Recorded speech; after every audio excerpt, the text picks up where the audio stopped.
What would you do if a future king and his small army were heading for your home, and rumor had it they were not a happy lot? I don't know what my response would be. Run and hide? Call for help? Or, better yet, escape to another city if at all possible? Definitely an extreme scenario. One I hope you and I never have to face. But when reading 1 Samuel 25 recently, these circumstances caught my attention in a way I haven't noticed before. The story is familiar, but I realized at the root of what happened, there are several lessons to be learned about conflict resolution from a biblical perspective.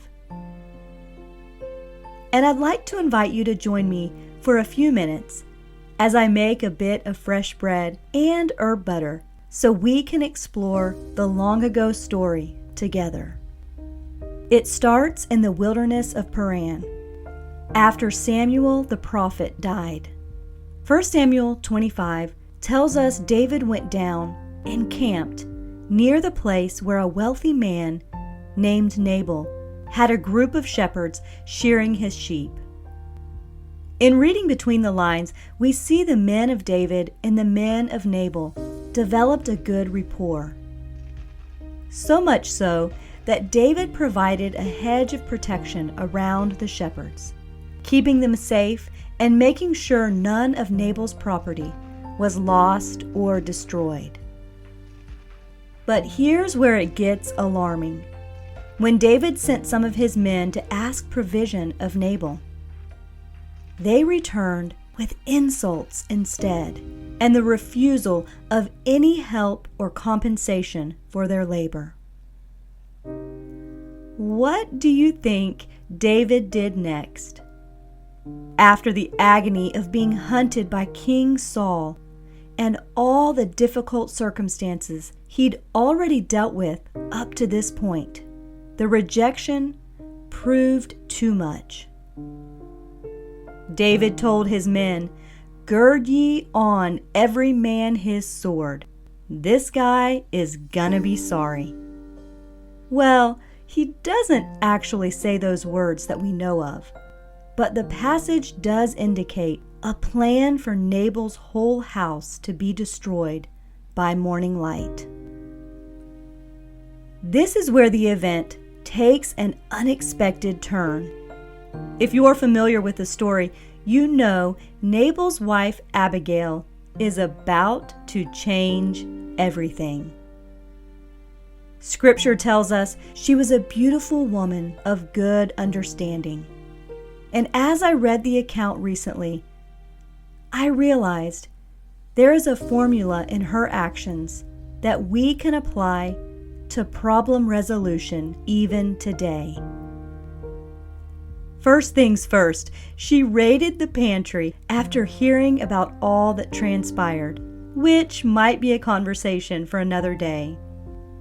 But the preparation included 200 loaves, 2 bottles of wine, 5 sheep ready dressed, 5 measures of parched corn, 100 clusters of raisins, and 200 cakes of figs. From there, she and her entourage set out to meet David and his men. When their paths crossed, she bowed low and requested an audience with the future king. Instead of casting blame, in a very real moment of despair, she accepted responsibility for a problem she did not create. Then, in a conversation of thoughtful wisdom, Abigail reminded David that the Lord would fight his battles and he need not avenge himself.